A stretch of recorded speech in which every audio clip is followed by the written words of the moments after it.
Je me retrouve soudain plongé dans un roman où je suis devenu Lucien, le partenaire masculin du comédien de doublage, qui porte le même nom. À cet instant précis, je bloque le passage à Suen, la deuxième protagoniste féminine, avec un de mes hommes.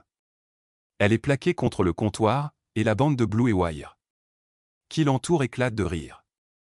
Pourtant, elle refuse catégoriquement de se pencher ou de me prendre quoi que ce soit. Je l'observe alors de plus près.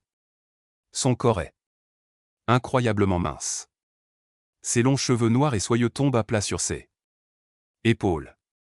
Une marque vergeate distincte est visible au coin gauche de sa lèvre, encore plus visible sur sa peau claire. Malgré tout cela, son regard reste calmé. Désespéré. Elle me fixe d'un regard doux et froid qui me glace le sang. Je réalise alors que je suis pris au piège. C'est l'une des situations les plus périlleuses qu'un roman puisse offrir. L'histoire est assez complexe. Suen est secrètement amoureuse du protagoniste masculin depuis des années. Mais à cause de ses origines modestes et de sa surdité infantile, elle refoule toujours ses sentiments et le protège en silence.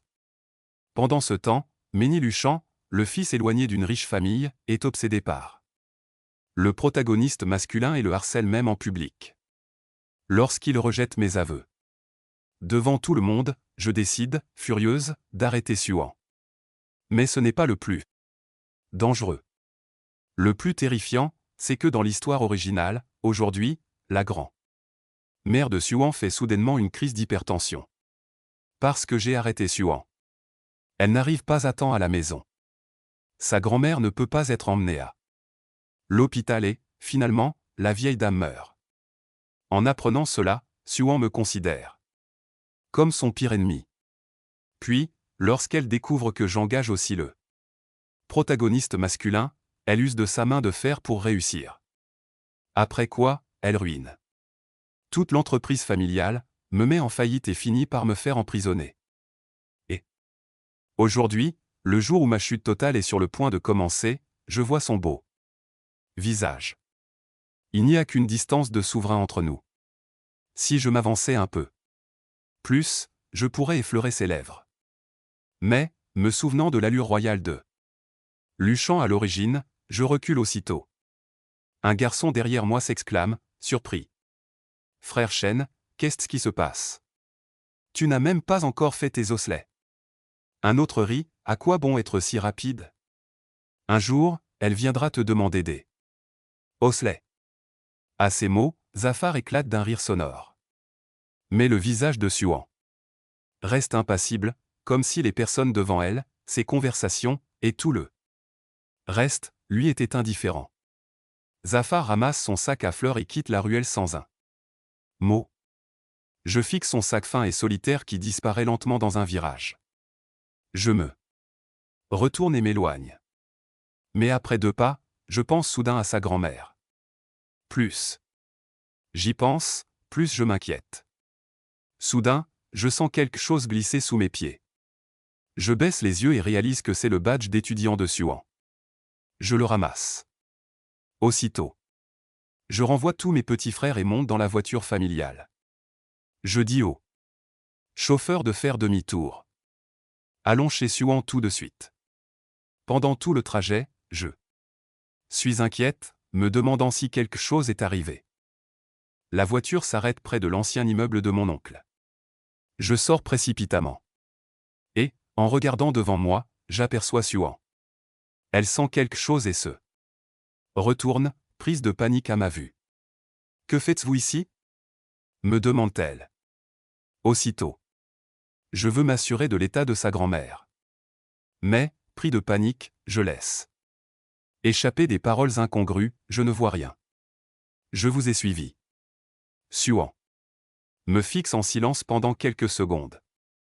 Puis, d'une voix glaciale, elle lance. Luchan, vous êtes peut-être un gangster, mais respectez au moins les lois élémentaires. Je marque une pause. Sa résistance est palpable. Je me dis alors qu'il vaut mieux adopter une approche plus douce. Je lui réponds d'un ton ferme, je suis venu jusqu'ici Alors, ne m'inviteriez-vous pas à entrer? Mais il est clair que Suan n'est pas prête à cela. Elle me fixe de ses yeux froids. Sans un mot, elle se retourne et rentre. Je remonte dans la voiture. La voiture s'engage lentement vers le carrefour. Dans le rétroviseur, je vois Suan s'engager dans l'étroite ruelle. Je lui dis. Alors doucement, oncle, roulez lentement, s'il vous plaît.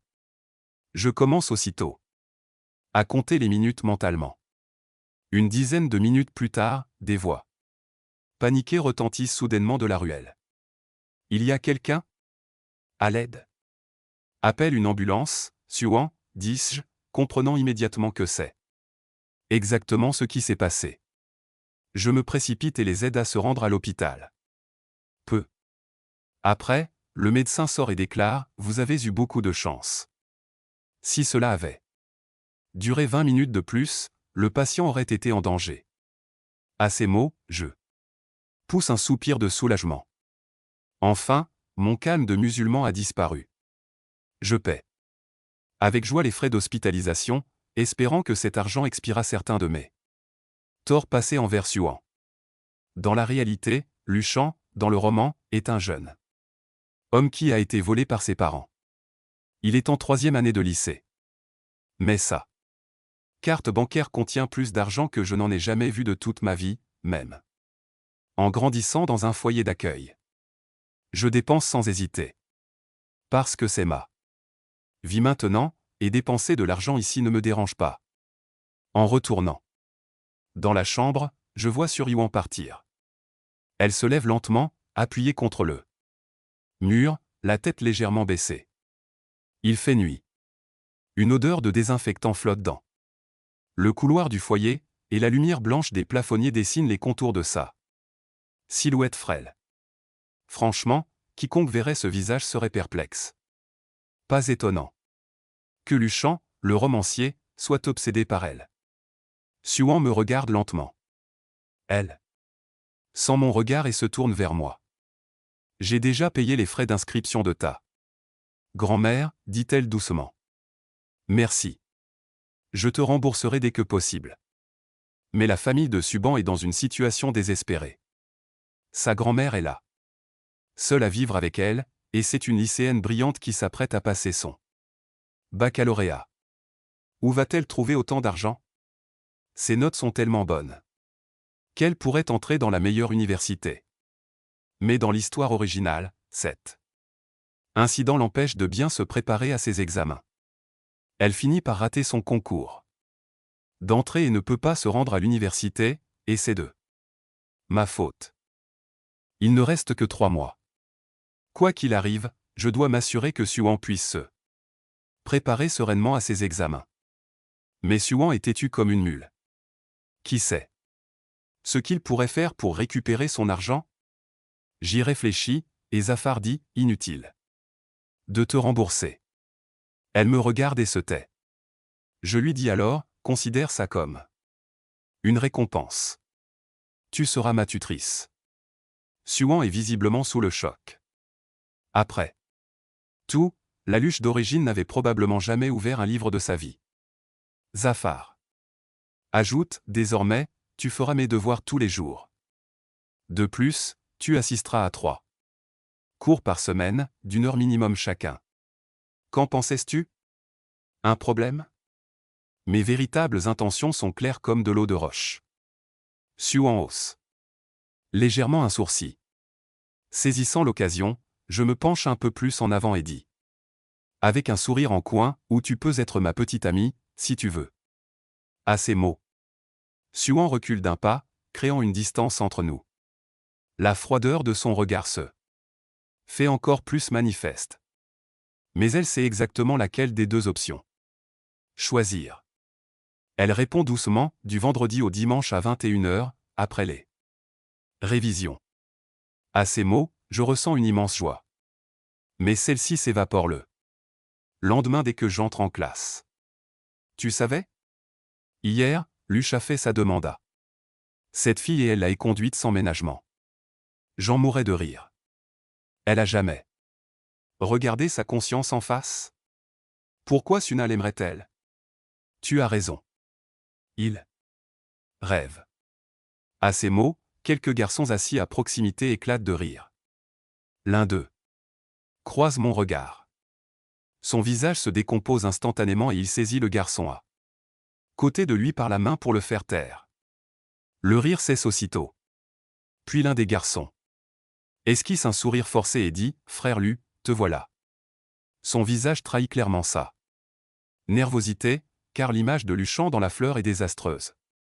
Ma simple présence est déjà assez intimidante.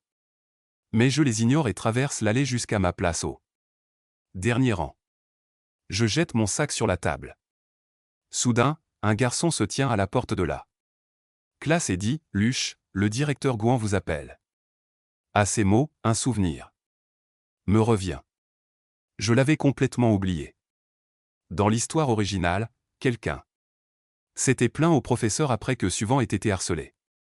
Luche avait ensuite été convoqué au bureau et réprimandé. Rien que d'y penser, je rougis. Je me lève et sors de la classe. Je croise Suvan en chemin.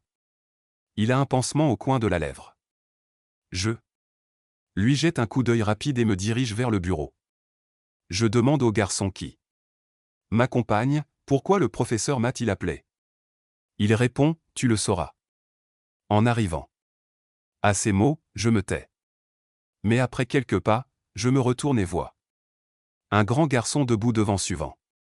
Je le reconnais immédiatement. C'est Shan, le personnage principal. Regardant Suvin, il dit « Suvin, tu es blessé ». Pour Suvin, Senja est comme un rayon de soleil dans sa vie sombre. Elle est prête à tout pour lui. Sans rien demander, sans rien désirer, elle souhaite simplement que Senja soit heureux. Même à cet instant, Suvin me regarde un instant, mais détourne aussitôt le regard et secoue doucement la tête. Malgré tout cela, elle ne veut rien dire à Senja. Zafar arrive au bureau. Là, les professeurs principaux, tous âgés de plus de 40. Il dit « Savez-vous pourquoi je vous ai convoqué ?» Le directeur secoue la tête. Mais la voix de l'enseignante monte. « On m'a dit que vous aviez harcelé Suban après l'histoire des fleurs hier. Est-ce vrai? Même si c'est tout à fait vrai. Je ne le croirai jamais. » Ce à quoi je réponds aussitôt « Non, absolument pas. Rien de tel ne s'est produit. » Vous ne m'écoutez toujours pas, dit Luche. Je comprends alors qu'elle ne m'a pas convoqué pour s'enquérir de quoi que ce soit, mais pour prononcer un verdict sans appel. Quoi que je dise, elle n'écoute pas un mot.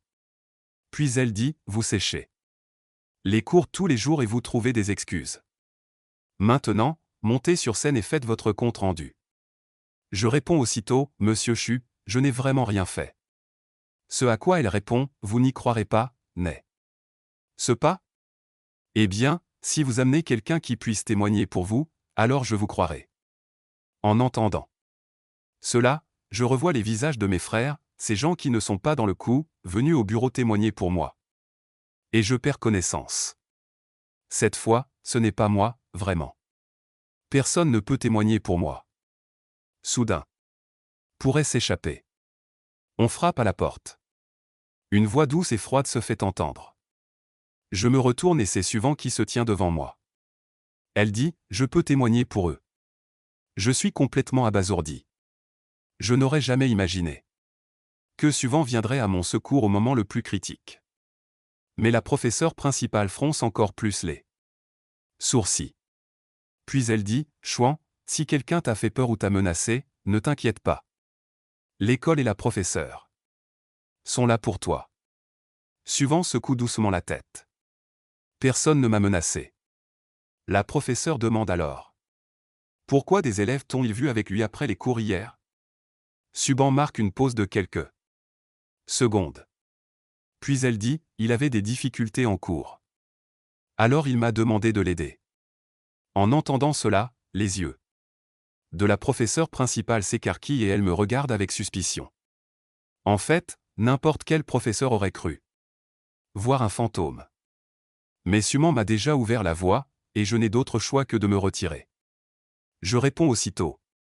Mes parents se dévouent énormément.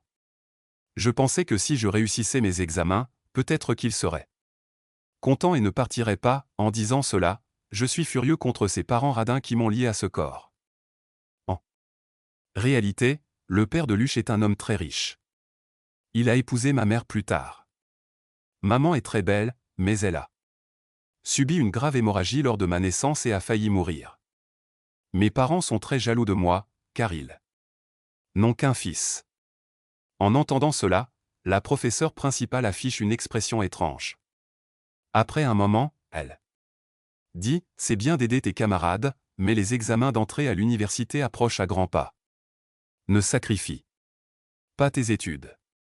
De toute façon, mes notes sont tellement mauvaises, il n'y a pas grand-chose à faire pour les améliorer. » Je quitte le bureau et pousse un soupir de soulagement.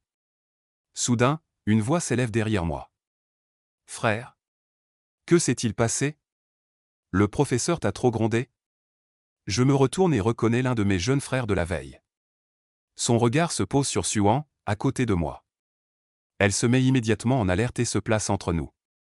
Puis, fixant Suan du regard, elle lance « Tu as tout raconté au professeur? Tu essaies de piéger frère Shank ?» Le visage de Suan se glace. Elle ne dit rien et passe devant lui sans un mot.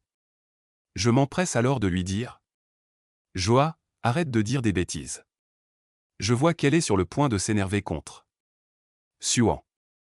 Je la retiens aussitôt. Puis j'ajoute « Ne l'offense pas, car je sais très bien qu'à l'avenir, Suan pourrait me détruire d'un simple claquement de doigts. » Jio me regarde, un peu perplexe. Mais comme je dis cela, elle n'ajoute rien. Soudain, elle sourit, s'approche de moi et dit « Frère Shen, je t'ai apporté ta bière préférée. » Je refuse immédiatement. Elle poursuit « Frère Shen, on ira au Blizzard Hall ce soir. » J'hésite un instant. Franchement, je n'ai aucune envie d'y aller, car je ne suis pas un vrai vaurien, mais si je change trop brusquement, les gens vont se poser des questions. À ce moment-là, Suan se retourne brusquement et nous regarde. Je réponds aussitôt. Je ne peux pas venir. J'ai du travail ce soir. Elle demande, quel travail? Je dis, études personnelles du soir. À ces mots, Jao est complètement abasourdi. Elle s'exclame, quoi, frère Shen? Tu ne vas même pas en cours. Pourquoi vas-tu étudier? Ce soir? Tu ne sais pas, l'étude personnelle de ce soir est plus importante que vous tous. C'est une occasion rêvée pour moi de faire plaisir à Sunwan. Je m'en prendrai à quiconque essaiera de m'en empêcher. Sunwan détourne le regard. On dirait qu'elle m'a entendu, mais cela ne semble pas la déranger. Je la rejoins et lui dis, n'oublie pas de me rappeler avant vendredi. Tu as promis de me donner un devoir à rendre. Mais Suan ne répond pas. C'est alors que je me souviens de son problème d'audition. Je m'approche et murmure, j'ai entendu, ne le nie pas après.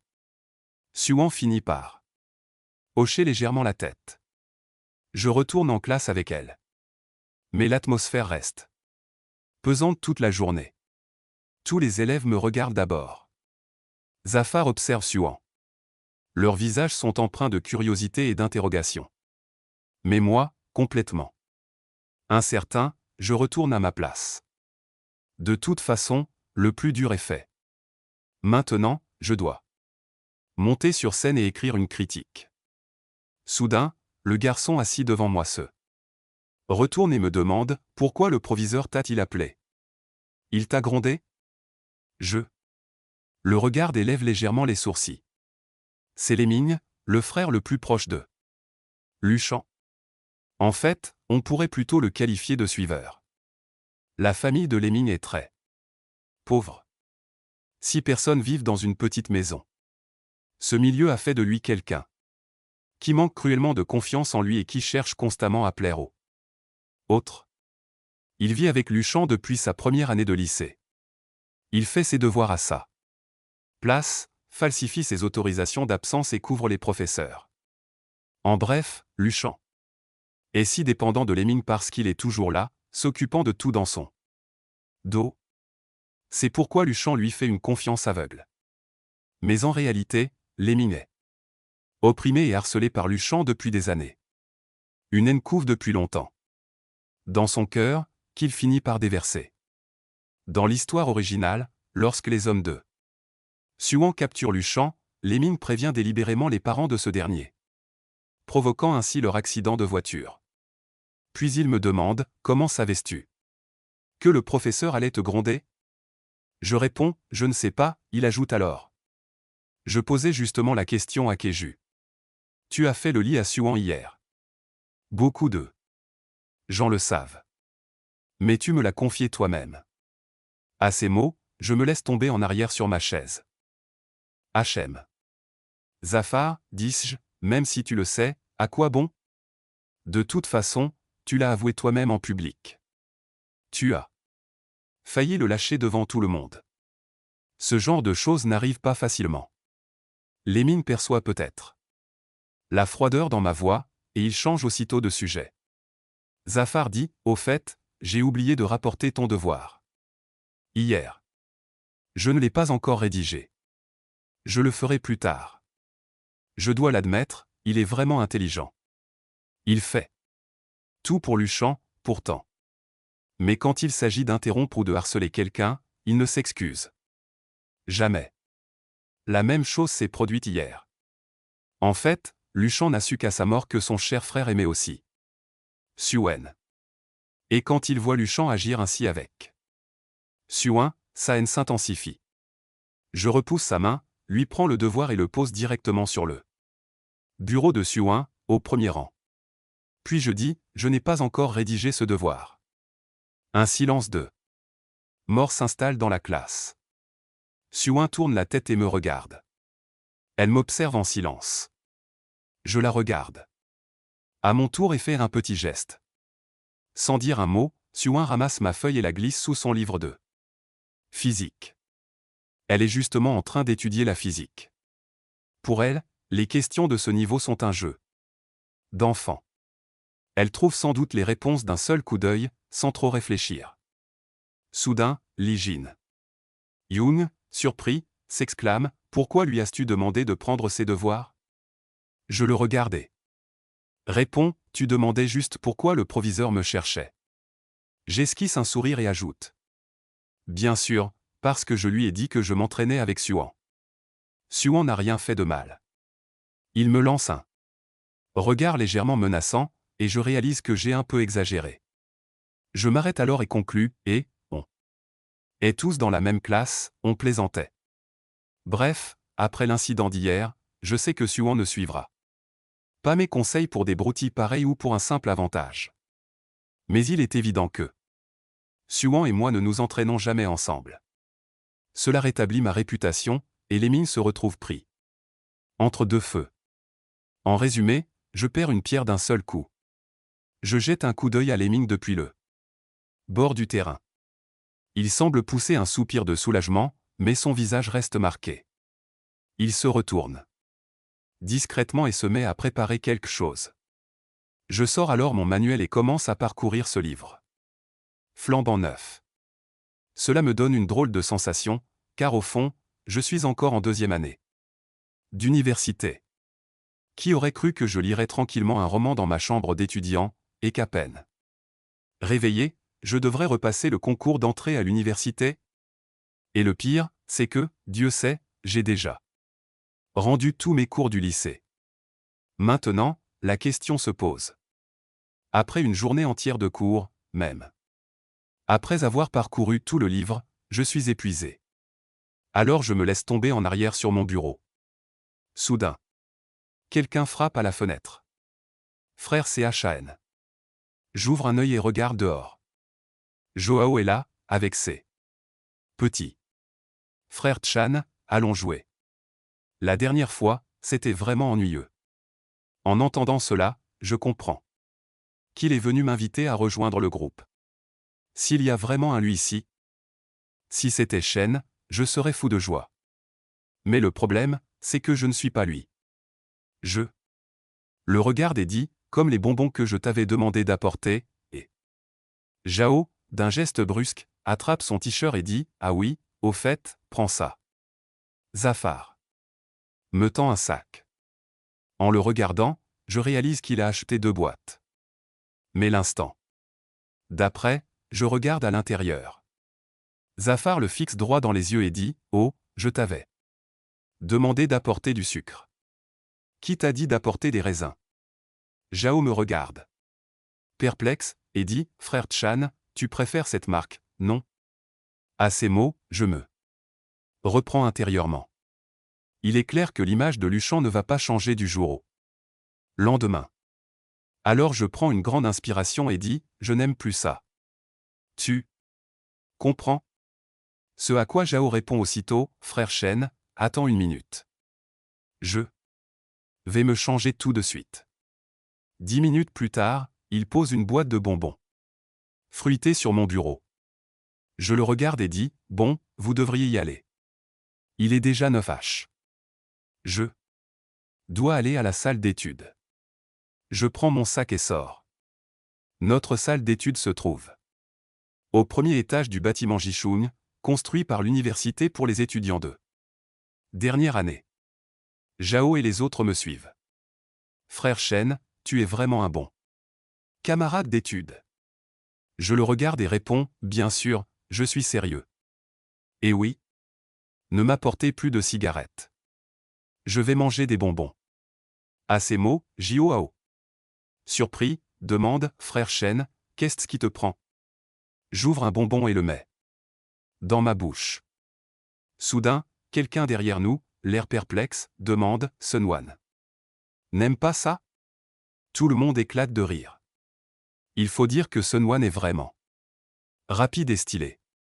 Comme tout le monde sait que Luchan l'apprécie, il est normal que chacun fasse un petit effort pour lui. Finalement, je les congédie tous. Puis je me dirige vers la salle d'études. Mais à peine entré, je vois Sunwan déjà assise là. Mon cœur s'emballe. Je me demande s'il m'a entendu dehors. Soudain, Suan lève la tête. Son visage et le moteur diesel de sa voiture sont impassibles, mais elle reste calme comme toujours. Comme si elle venait de me faire saigner du nez. Je pousse un soupir de soulagement. Je m'approche d'elle et m'assieds à sa gauche. Suan me demande. Alors, par où commencer? Je lui tends aussitôt mon livre et dis, commençons. Par là, Zafar. Le professeur de l'après-midi a traité cette partie aujourd'hui. Mais, honnêtement, je n'y comprends rien. Le sujet est en fait assez compliqué, et même lu. Shen ne comprend rien après une seule écoute. Alors, si Suan me l'explique avec Zafar, ce sera plus facile à étudier ensuite. Suan reste silencieuse un moment, comme si elle était habituée à mes discours. C'est pourquoi elle ne comprend pas tout ce que je dis. Elle regarde le livre et dit, commençons par cette question à choix multiples de mécanique. À ces mots, je me penche aussitôt vers elle. Car dans ma vie antérieure, quand Suan enseignait, je m'asseyais toujours à côté d'elle ainsi. Mais alors que je me rapproche, Suan s'arrête net. Je me tourne vers elle et demande, que se passait? Suan semble un peu perplexe. Puis, soudain, elle pose une question sans aucun rapport, alors, ce bonbon que tu manges, il est bon? Cela me surprend un peu. Je me penche aussitôt encore plus près d'elle. Tu vas rire? Je demande en lui tendant mon bonbon. Les cils de Suan tressautent légèrement. Puis, sans rien dire, elle se décale, créant une distance entre nous. Non, je pense, c'est exactement ce que je pensais. Ce soir-là, j'étudie avec Suan. Mais après cela, notre idylle naissante ne se répand pas dans l'école. Au lieu de cela, on commence à répandre la rumeur que je suis devenu le tendu de Suan et que c'est pour ça que je me suis mis à étudier soudainement. En entendant cela, je ne comprends vraiment pas ce qui leur passe par la tête. Ensuite, en cours de PS, je suis assis seul dans les gradins, le regard triste fixé sur le ciel à un angle de 45 degrés. Zafar, je me dis, laisse tomber. Réponds ce que tu veux. Être le protégé du patron, c'est pire qu'être son agent. Je ne peux pas me battre contre lui maintenant. Après tout, je n'ai même pas pu cuisiner devant ma future Suvin. À ce moment précis, Jaljaming, assis à côté de moi, me regarde et dit. Chan, tu as tellement taquiné Suvin, mais il n'a même pas réagi. Je pense que tu devrais partir. Zafar Jaljaming poursuit, je crois. Qu'elle aime bien Chanja. J'ai entendu dire qu'elle avait même fait préparer un cadeau pour lui par Caselanchan. Bref, l'anniversaire de Chanja approche. À ces mots, je m'ennuie et je laisse tomber ma tête sur le coussin de la chaise. Zafar murmure, je sais mieux que toi qui elle aime, car Shenji adore jouer du violoncelle, et Singer lui en a fabriqué un de ses propres mains. Shenji adore jouer du violoncelle. Et Singer lui a fabriqué un violoncelle de ses propres mains. Le jour de l'anniversaire de Zafar, elle l'a discrètement glissé dans sa boîte à cadeaux. Mais Shenji n'a jamais su qu'elle avait offert ce cadeau à Singer. Je me dis alors, cette fille aussi aime quelqu'un en secret. Zafar l'aime secrètement sans rien dire. Comment pourrais-je me comparer à une héroïne pareille? Lémine me regarde et dit. Ah, tu as enfin une chance. Je le regarde et dis, pourquoi suis-je en colère? Lémine reste assis là, l'air triste, pendant un moment. Soudain, Jio surgit derrière nous, une raquette à la main, et dit, frère, on va jouer au badminton? Un peu surpris, je demande, tu veux mourir? Jio rit et dit, oh, personne ne veut jouer, alors je suis venu te voir. Frère Shen, s'il te plaît, respecte. Moi. Je comprends. C'est une des rares qualités de Luchan, et peut-être une des rares choses que je peux vraiment accepter. Puis, je regarde la raquette et dis, si tu veux jouer au badminton, tu trouveras bien d'autres personnes avec qui jouer. Jio me promenade. Regarde et dit, frère Shen, ces derniers temps, tu es tellement concentré à écouter. On ne sert plus à rien. À ces mots, je lui prends la raquette des mains. Car si un signe peut servir d'excuse, il n'est pas toujours nécessaire d'être aussi susceptible. Parfois, jouer la comédie est indispensable. Après tout, la voie la plus difficile est souvent celle qui renferme une part de vérité. Arrivé dans l'espace. Silhouette. Ouvert près du terrain de jeu, je me lance dans une partie de badminton. Soudain, mon regard se pose sur une petite. C'est un signe. Elle court vers moi. Dès qu'elle sent mon regard, elle se tourne légèrement et me regarde. Mais elle ne réagit pas. Son regard s'attarde quelques secondes sur la raquette dans ma main, puis elle détourne aussitôt les yeux. Je me dis alors, même après avoir vécu ensemble pendant tant de jours, quel patron. Et on n'a même pas eu le temps de se parler? On aurait au moins pu échanger quelques mots. Soudain, Joao me tend le présentoir et me dit, frère, la Shirley que tu tiens est trop vieille. J'en ai apporté une nouvelle. Ça te va? Je prends la Shirley. Mais quand je relève les yeux, Suan est déjà parti en courant. Son dos est maigre et fragile. Pourtant, une étrange force se dégage d'elle, ce qui me laisse perplexe. Suan ne parle pas beaucoup. Elle se contrôle toujours, et généralement, quand elle est stressée ou de mauvaise humeur, elle court comme ça. Je me demande bien qui l'a contrariée.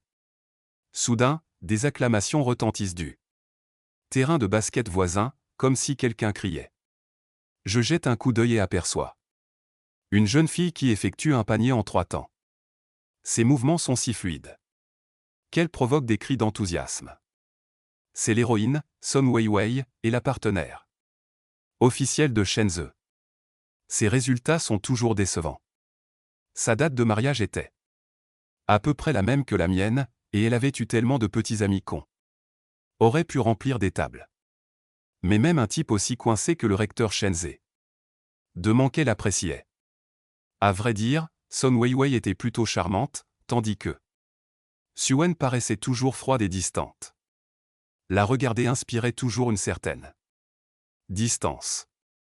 Mais Son Weiwei possédait une beauté unique et sauvage. Il n'est donc pas surprenant qu'elle plaise autant. Lorsqu'elle a commencé à vivre avec Shenzhe, Son Weiwei a beaucoup changé.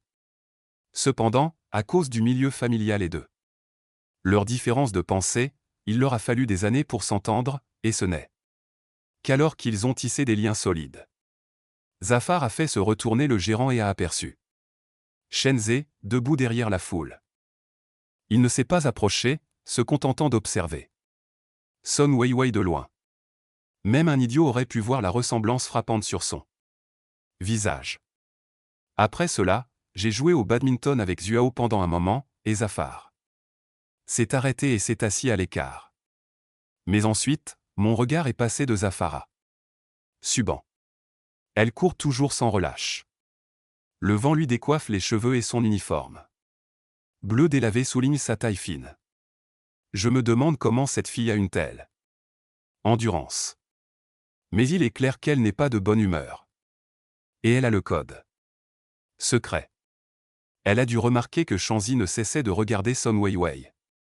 En voyant cela, le garçon qu'elle aime en secret regarde une autre fille. Qui pourrait trouver ça réjouissant? Alors je m'approche d'elle et lui dis, Suan, tu cours sans arrêt. Ça te tracasse? Elle répond, non, sans me regarder.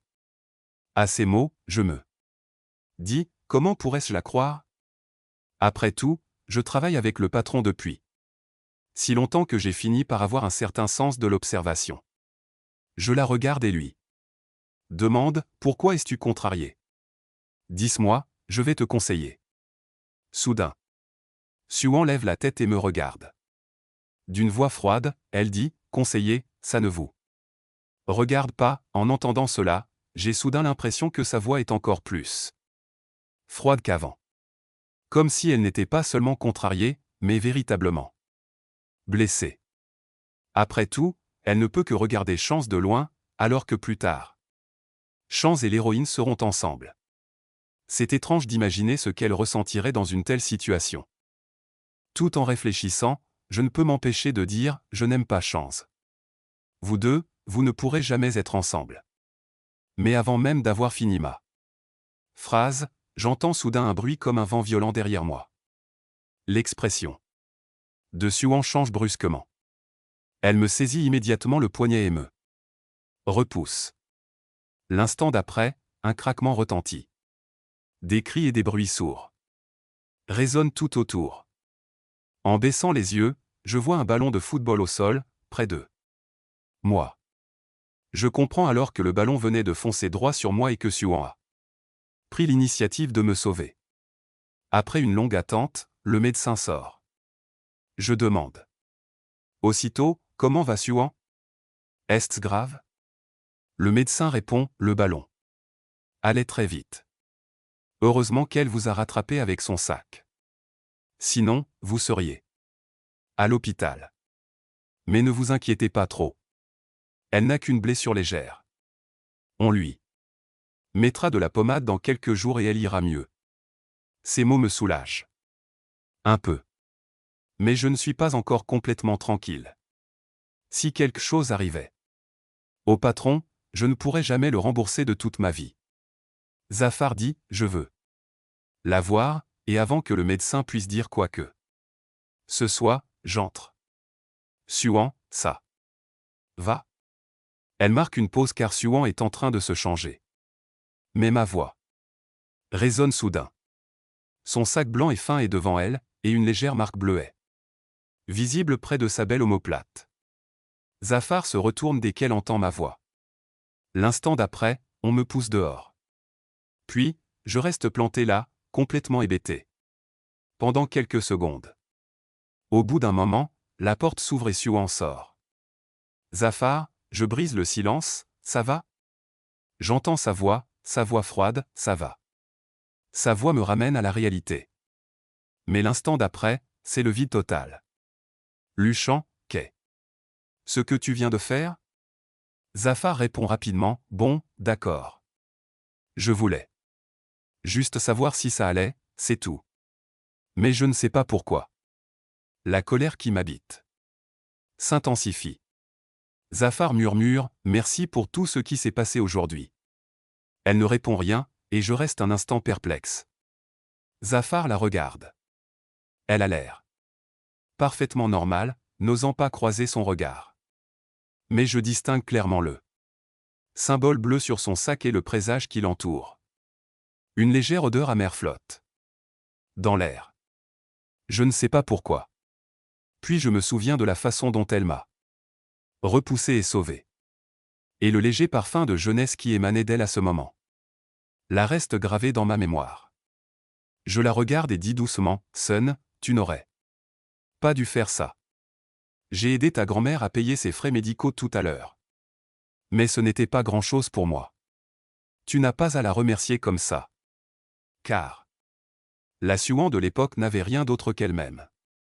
Si cet événement ne s'était pas produit, elle ne serait probablement pas allée sauver la personne qu'elle détestait le plus.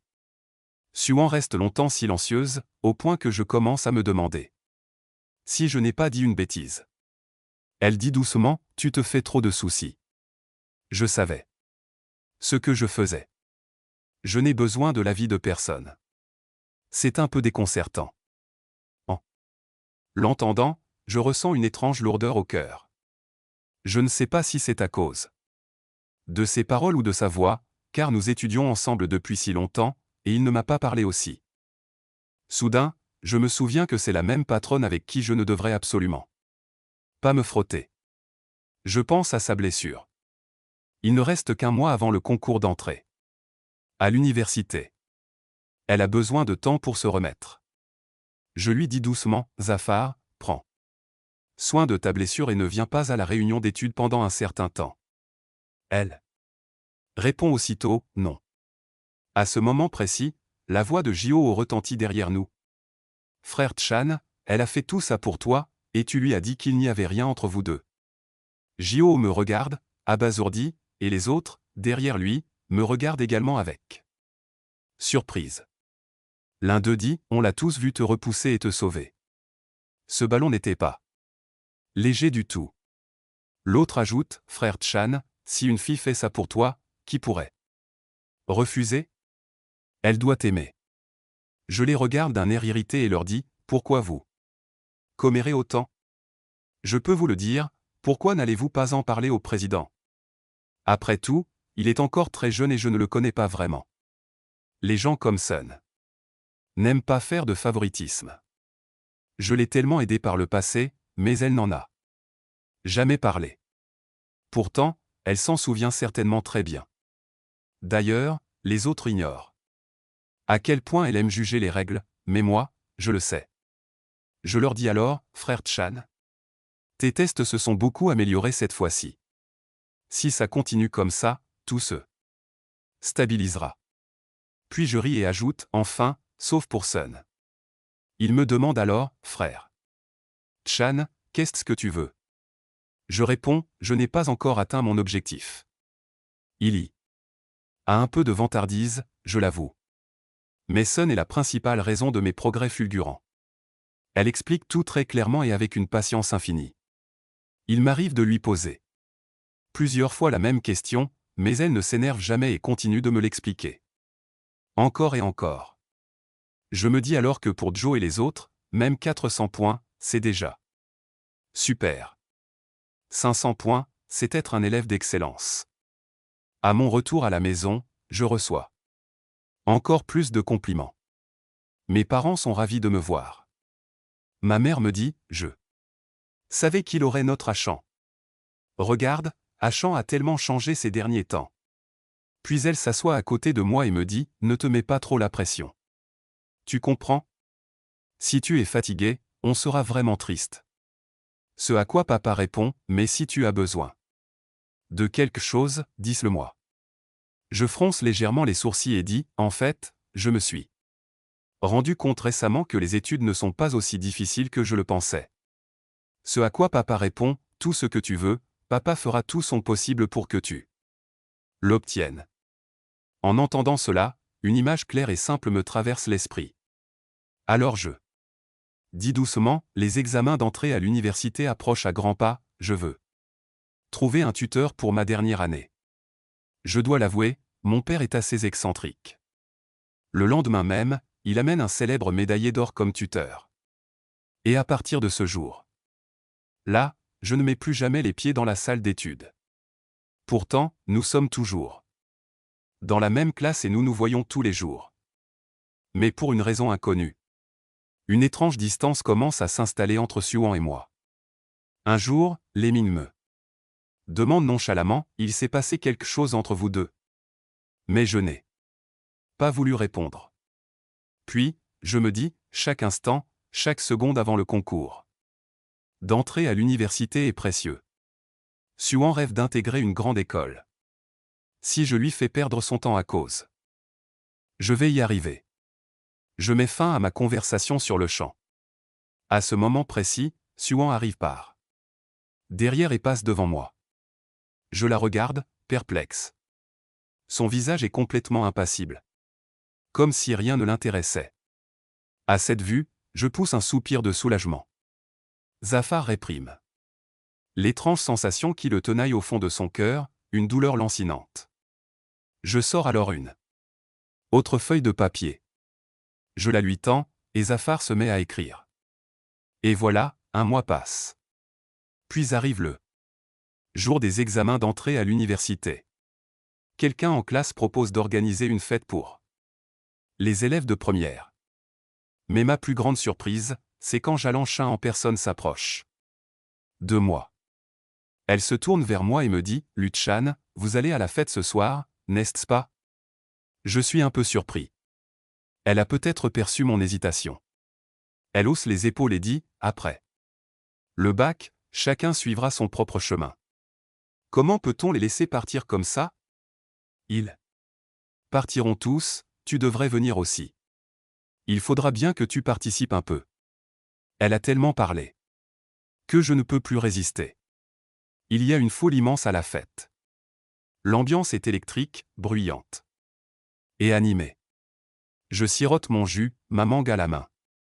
Mais quelque chose d'autre me trotte dans la tête. Ce soir, Suan va enfin avouer son amour secret pour Change. Ce sentiment grandit en elle, et elle ne peut plus le contenir. Alors, en cette nuit d'adieu à la jeunesse, elle rassemble enfin son courage. Malheureusement, ce même jour, Som Weiwei est également chez Shinz. Suan, incapable de prononcer ces mots, se lance. Tout se déroule comme prévu. Il se trouve que je suis aussi à la fête, et c'est la seule chose dont j'ignore les conséquences. Le repas touche à sa fin. Quelqu'un propose un jeu, reconnaître Juping. La personne désignée par la bille doit répondre à une question, et la réponse doit être absolument sincère. En entendant cela, l'excitation monte d'un cran. Mais Suan est le premier à être pris la parole. Quelqu'un lui demande.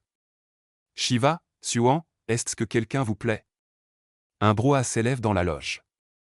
Beaucoup de personnes présentes apprécient Suan. Mais qui est-il ? Personne ne le sait, et moi aussi. Inconsciemment, je commence à le regarder, assis en face de moi. Soudain, je réalise que je suis juste devant lui. Je détourne immédiatement le regard et fais semblant de regarder mon téléphone. C'est alors que j'entends la voix de Suan. Le silence se fait dans la loge, puis une nouvelle salve de cris retentit. Qui est-ce ? Est-ce notre chouchou ? Dites-le-moi vite. Était-ce vous ensemble ? Mon cœur se met à battre la chamade. Sunwan répond doucement par l'affirmative. Elle dit vraiment oui. Mais le livre dit qu'elle n'a jamais avoué ses sentiments à Shenzhe. Après cela, il est peu probable qu'on aborde le sujet des ragots de Sunwan. Et bien sûr, personne ne veut rater cette occasion. Alors, presque tout le monde détourne la conversation de Zafar vers Sunwan. C'est alors à mon tour de faire tourner la balle. Luche, à toi. J'essaie de l'éviter à plusieurs reprises, mais finalement, c'est à moi qu'incombe la tâche. Un peu distrait, je fais tourner la balle nonchalamment. Soudain, elle tourne quelques fois puis s'arrête lentement près de Suan, et le box tout entier se tait. Après tout, qui ignore que Luchan aime Suan ? Jusqu'à récemment, peu importe à qui la bouteille était destinée, tout le monde posait la même question. Mais personne n'aurait imaginé que je tomberais sur l'élu. Maintenant, comment m'y prendre ? Que demander? Quelqu'un me répond. C'est juste un jeu, demande ce que tu veux. À ces mots, je me dis, merci. Car si je pose la question, j'ai l'impression d'être prisonnière. Mais si je le fais, j'ai l'impression de me tirer une balle dans le pied. J'ai l'impression que 10 000 personnes accourent vers moi. Pourtant, mon visage reste impassible. Je recule nonchalamment. Puis je dis, d'accord, Suan, je te le demande. Est-ce que la personne que tu est ici? Je lève le pouce. Ça sonne comme une question astucieuse. Il y a plus de 10 personnes dans cette loge. Des garçons et des filles. Quelle que soit la réponse de Suan, personne ne comprendra rien. À moins qu'elle ne mentionne elle-même le nom de Shinz, personne ne saura qui elle aime. Personne ne s'attendait à ce que je pose une telle question. Mais après 3 secondes, grâce à Zafar, tout le monde comprend. L'atmosphère se charge d'excitation. Tous les regards se tournent vers Suan, comme pour la dévisager. Je remarque que Leming, assis à côté d'eux, moi, serre lentement sa tasse. Il est visiblement tendu, attendant une réponse. Mais je suis sans doute la plus naïve de tous. Après tout, je connais déjà la réponse. Il y a une autre personne qui se démarque des autres. Shangin, les yeux rivés sur son téléphone, est absorbé par son attention. Il attend Song Weiwei. À ces mots, je soupire silencieusement. Le destin de ma fille était probablement scellé depuis longtemps. Shangin ne serait jamais à Saint-Jacques. Son amour serait resté, après tout, un secret à jamais enfoui.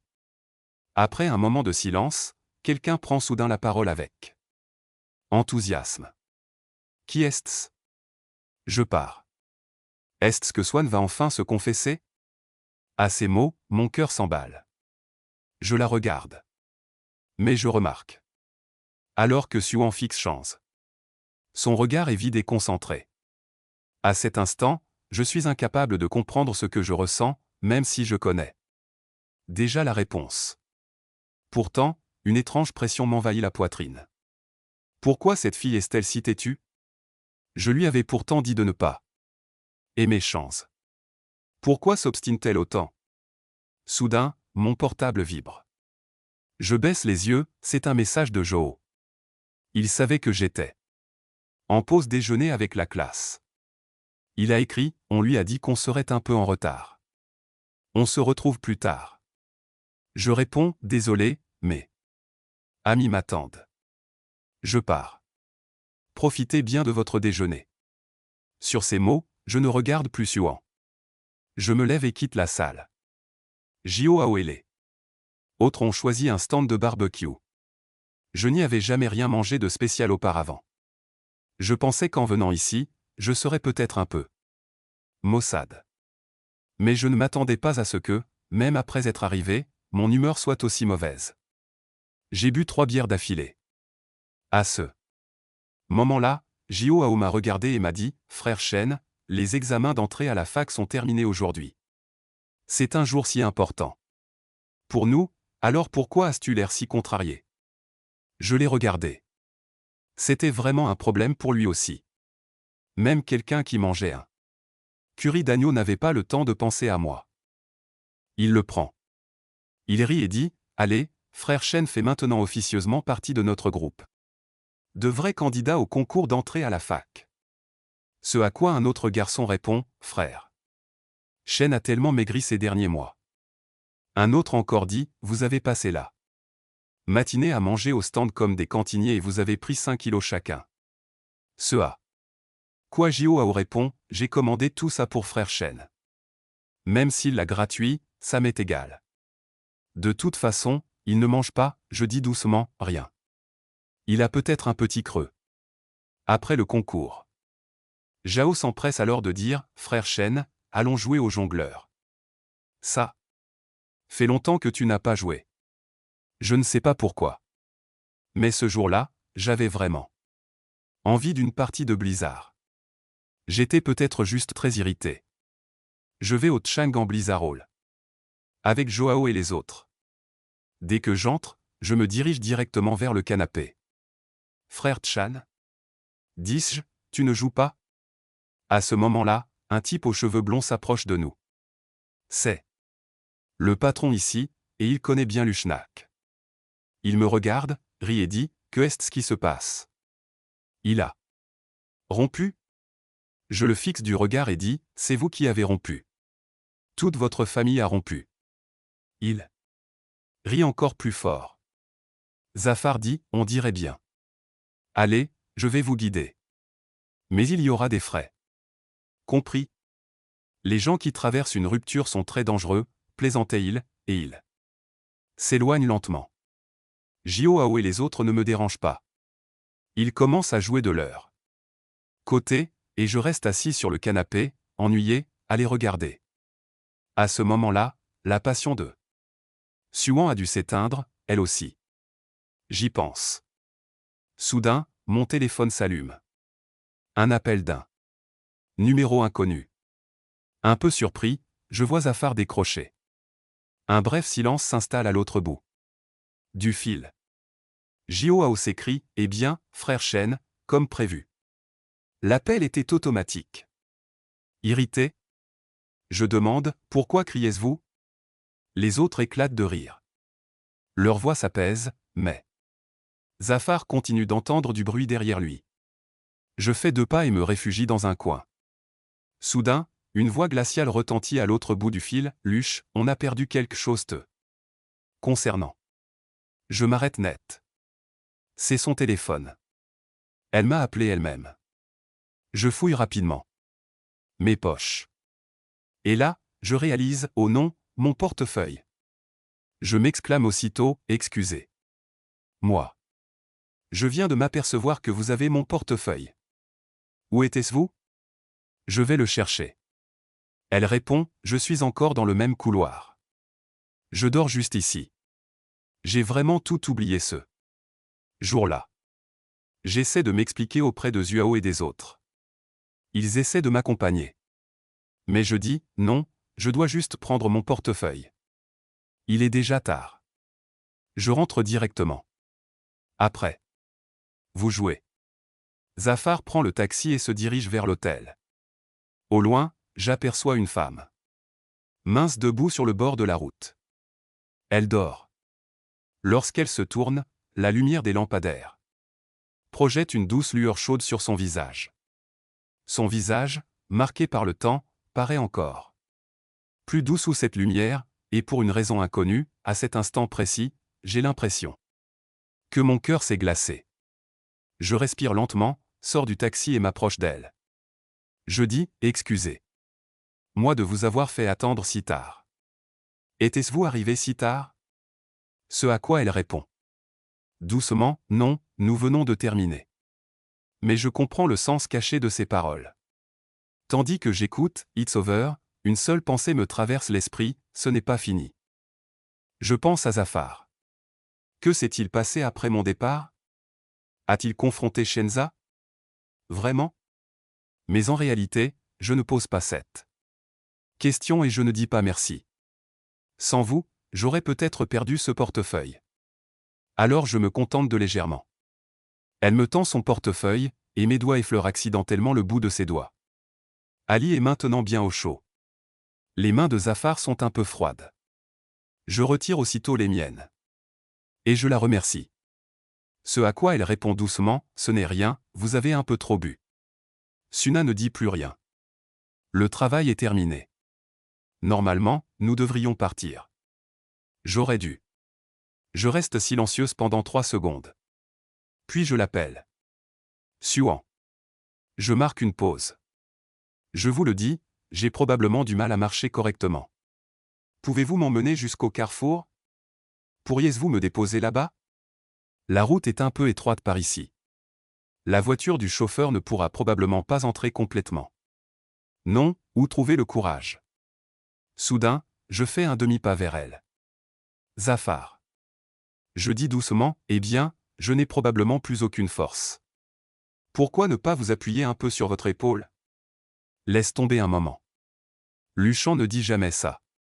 Mais à ce moment-là, je me le suis dit en silence. Je lui ai expliqué que ce n'était pas grave. Sur ce, Suan a reculé d'un demi-pas et m'a regardé un instant. Une légère déception m'envahit. Mais l'instant d'après, je la chasse. Allons-y, dit-elle, et la brise nocturne se mit à souffler autour de nous. Elle était légèrement chaude, mais peu. Être pas autant que mon visage, et je n'arrivais pas à comprendre pourquoi. Comment en est-on arrivé là? Suan avait bel et bien accepté ma demande déraisonnable. Je contemple ses doux cheveux noirs. Si près d'elle, je perçois la légère inclinaison de son corps. Et ce doux parfum me rend encore plus nerveuse. J'ai l'impression que mon cœur s'emballe. Ça commence à me paraître bizarre. Elle était vraiment très mince, et j'ai l'impression que quelque part. Ma main est-elle trop lourde sur son épaule? J'ai l'impression que le temps passe très lentement. Chocolat fondu qui s'étire lentement et enveloppe doucement une personne. Elle part. Mais l'instant d'après, le carrefour apparaît. J'entends le bruit d'un plat trop loin. Je l'entends. À ce moment-là, je me penche légèrement vers elle. Suan, que dois-je faire maintenant? Peut-être que je commence vraiment à t'apprécier. Après cette nuit-là, Manzafé ne revit jamais Suan. Et la nuit devient à jamais un secret. Puis sont annoncés les résultats des examens d'entrée à l'université. Tout se déroule ainsi jusqu'au jour de la proclamation des résultats, où l'on apprend que Suan a obtenu 701 points. Elle est devenue la figure emblématique de la science dans la ville. Son nom est partout, dans les journaux, sur les affiches, auprès des gens. C'est de cela que Sunon parle partout. Mon cœur, qui languissait depuis si longtemps, trouve enfin la paix. Cette fois, l'avenir de Sunon n'a pas été gâché par moi. Je n'ai jamais perdu mon objectif et, au final, tout s'est déroulé comme je le souhaitais. Mais je ne sais pas pourquoi mon cœur n'est pas aussi heureux que je l'imaginais. Après réflexion, j'ai décidé d'aller une dernière fois chez Suan. Maintenant que les résultats sont tombés. Si Zafar et sa grand-mère vont bien, alors tout sera fini. Moi et Suan. Nous n'avons jamais suivi le même chemin et, à partir d'aujourd'hui, nos vies seront complètement différentes. Elle partira dans cette direction. Considérons donc cela comme nos derniers adieux. Quand je quitterai la maison de Suan. Quand j'arrive au col, il fait déjà nuit.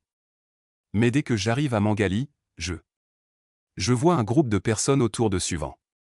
Une des femmes dit, « Swan, je te souhaite d'avoir réussité. » Je n'y avais vraiment pas pensé. Examen aussi bien. Notre vieil ami, Sufa Jamali, porte son nom. Vous l'avez mise en lumière. Zafar, une autre femme, rit et dit, « Je l'avais déjà dit.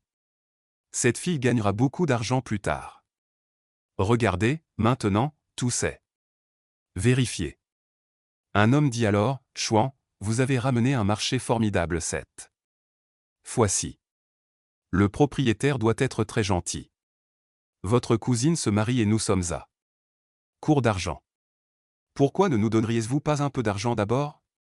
Ne vous inquiétez pas, nous vous le rembourserons plus tard. » Les parents de Suvan étaient décédés depuis longtemps et sa famille l'avait toujours considéré comme un fardeau. C'est pourquoi ils avaient rompu tout contact avec elle depuis longtemps.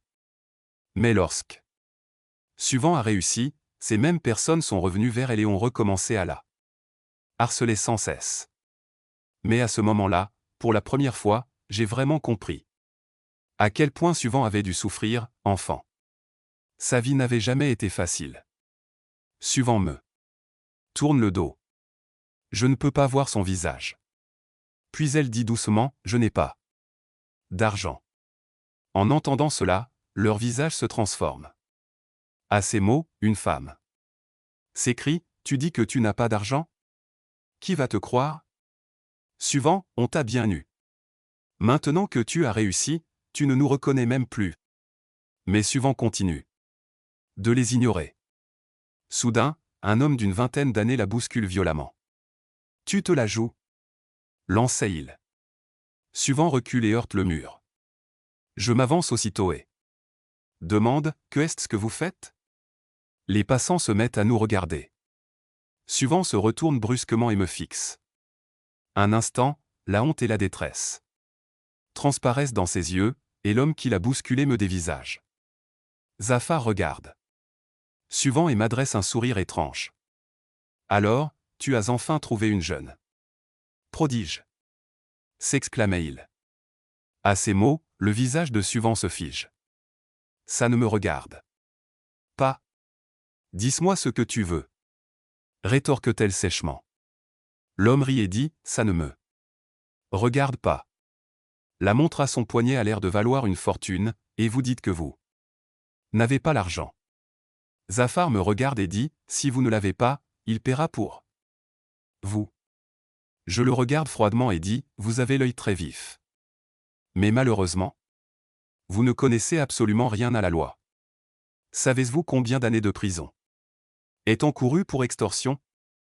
À ces mots, leur visage se décompose.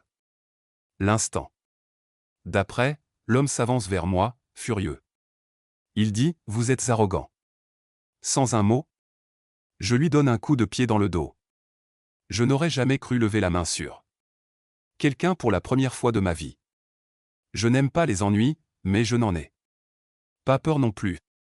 Au début, ils essaient de se défendre, mais au bout d'un moment, ils n'osent plus que recevoir des coups. Je vois alors le même homme qui avait poussé Suan plutôt tenté de lui fracasser la tête contre le mur une nouvelle fois. Suan crie soudain, ne me frappez pas. Je m'arrête net.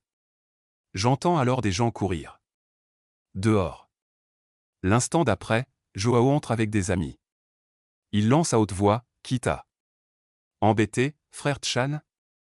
J'avais appelé Joao et lui avais demandé de venir avec les hommes quand j'avais fait du bruit dans la ruelle. Suan m'a alors attrapé le bras. Tremblant. J'ai craint de me battre avec le gérant. Je me suis calmé et les ai salués. Poliment. J'en suis resté là. J'ai ignoré les regards insistants du groupe de Joao. Sous leurs regards, je réalise alors qu'elle me suit en silence, comme si quelque chose la tourmentait, et je me retourne, incapable de me retenir. Tu sais que tu vas bientôt à la fac? Dis-je, réalisant que ma voix tremble légèrement, chargée d'une colère inattendue et peut-être aussi de peur qu'elle puisse faire une chose pareille. Elle avait réussi les examens d'entrée de justesse, et une nouvelle étape de sa vie était sur le point de commencer. Si quelque chose d'irréparable lui était arrivé, sa vie entière aurait été ruinée. Que est-ce que ça peut te faire que j'ai réussi ou non? Est-ce que tu te soucies de moi si tu ne peux pas aller à la fac? Bien sûr que oui. Ce à quoi elle répond, après tout, assistante Young, tu étais coincée à cause de Luchan. Mais comment ai-je pu dire ça? Je prends une grande inspiration, cherchant mes mots. Vous êtes tous des pros des sciences.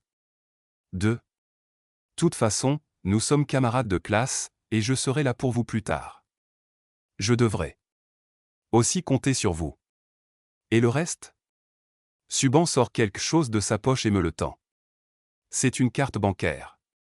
Les frais d'hébergement que tu as payés pour ma grand-mère sont dessus. Je t'avais dit que je te rembourserais au plus vite, et je l'ai fait. À ces mots, j'ai l'impression d'avoir la poitrine serrée. Il a dit qu'il n'avait pas d'argent. Ça veut dire qu'il m'a rendu toute sa bourse. Elle ne doit jamais rien à personne. Elle tient une comptabilité rigoureuse. Puis elle se retournait. S'éloigne, ce qui me fait rire, furieuse. Écoute, tu sais bien que cet argent ne représente rien pour moi. Tu t'es laissé sacrifier par ces gens pour si peu, juste pour prendre tes distances avec moi, et tu ne veux même pas garder ton propre argent. Je fais ça à cause de toi. Un instant, mon esprit se vide.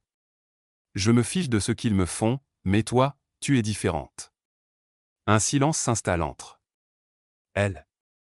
Dans ce silence, j'entends mon cœur battre la chamade. Cet argent ne représente peut-être rien pour toi, mais il est important pour moi. Je peux prendre l'argent de n'importe qui, sauf le tien. En fait, au fil des ans, ils sont venus me harceler non pas une, mais plusieurs fois, et j'ai toujours enduré. Mais cette fois, c'est différent. Comme si quelque chose de caché en elle se révélait. Soudainement, je serre inconsciemment sa main plus fort. Que veux-tu dire, Sun? Elle me fixe en silence, sans rien dire. Son regard me fait honte, et mon visage s'assombrit encore. Davantage. Je dis rapidement, si tu ne me le dis pas clairement, je ne te laisserai pas partir. Aujourd'hui. Je pensais avoir été assez clair. Je ne sais pas où elle trouve soudain tout ce courage. Mais elle dit doucement, bien sûr que non. Je n'ai rien compris à ce que tu as dit. Dehors, le brouhaha de la rue ne faiblit pas. La circulation est incessante. Mais dans ce petit coin, tout semble calme et lointain. Soudain, Suan lève la tête et me regarde. Je suis un peu plus grand qu'elle. Il est clair que je manque de confiance en moi, et à cet instant précis, cela me déplaît fortement. Alors que je bafouille encore, elle finit par dire « Je t'aime bien ». Assez. Mots, tous les bruits du monde semblent s'évanouir. Seule sa voix douce et sa respiration haletante emplissent mes sens. À cet instant, je comprends. Je reprends mes esprits et me perds dans son regard. Une légère brise du soir caresse mon visage, emportant avec elle la chaleur de la ville. Tu l'as dit toi-même, Suban. Mais je lui prends le visage entre mes mains et, le cœur battant la chamade, je me penche lentement vers elle. Soudain, quelque chose semble bouger à proximité. J'allais me retourner, mais Suan me retient par l'épaule. Puis elle relève la tête, me maintenant. Ainsi. Sa respiration lourde se rapproche et s'accélère peu à peu. Qui étaient ces gens que tu as appelés tout à l'heure? Ont-ils tout vu? C'est bon. Ils sont partis. Non, tu te trompes complètement. Attends. Je n'ai même pas encore posé la question la plus importante. Suan, est-ce que tu aimes Shenji? Suan marque une pause, comme si elle riait. Pourquoi supposais-tu toujours que je l'aime? J'ai deviné. Oui, pendant le dîner du soir de ton examen d'entrée à la fac, tu l'as regardé sans arrêt parce que tu l'as regardé sans arrêt, et je voulais te le dire ce jour-là. Mais tu semblais plus heureux avec d'autres personnes. Ce qui m'a fait me demander si ce que tu as dit plus tôt à propos de moi était un mensonge. En entendant ça, j'ai l'impression que c'est de ma faute. Mais je te l'ai avoué ce jour-là. Si vous deviez juger, c'est moi qui voyageais. À ce moment-là, je lui prends le visage entre mes mains et me penche vers son oreille gauche. Zafar murmure. Je t'aime bien, écoute. Si la bonne année est celle où l'on découvre les secrets de son coup de cœur, la mauvaise est celle où l'on entend le « je t'aime ». Et avec Suan, nous sommes mariés en 5e année. Cette fille est vraiment exceptionnelle. Belle, intelligente et bien meilleure qu'ACHAN. J'acquiesce avec un soupir de soulagement. Oui. Oui, maintenant, les deux aînés n'auront pas à se contenter d'une pension de misère. Les yeux de ma mère s'empourprent. Je pensais qu'Achan harcelait une gentille fille. Mais j'ignorais qu'elle était si gentille et qu'elle avait en réalité fait fortune. Merci d'avoir si bien considéré le second aîné.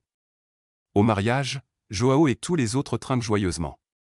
Même Shen et son Weiwei sont venus, et leur mariage est l'année prochaine. Sun est de très bonne humeur aujourd'hui. Elle boit beaucoup de vin rouge. En la ramenant dans la chambre, je remarque une autre sculpture en bois sur l'armoire voisine.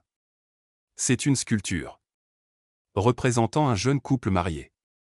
Suan, tu m'as fait un pan. Suan me prend dans ses bras par derrière. Sérieusement, regarde. C'est celle que tu as glissée en cachette dans mon sac le lendemain de mon examen d'entrée à la fac. J'étais si maigre à l'époque. Cette jolie sculpture est si petite et si belle. À peine la moitié de la taille d'une paume, et elle représente une jeune fille assise dans une voiture, regardant par la fenêtre. Le vent fait voler ses cheveux noirs et elle arbore un sourire radieux. Ce n'est qu'après avoir été formel avec Suan que je réalise que sa confession est antérieure à la mienne. Mais ce portefeuille, que je jette dans le placard dès que je rentre, je ne retrouverai jamais le secret qu'il recèle. À ce moment-là, je le serre contre moi. Sun, si je ne m'étais pas retourné Vers toi ce jour-là, notre histoire aurait-elle été différente? Non. Sun lève alors la tête et me regarde. Ma vie.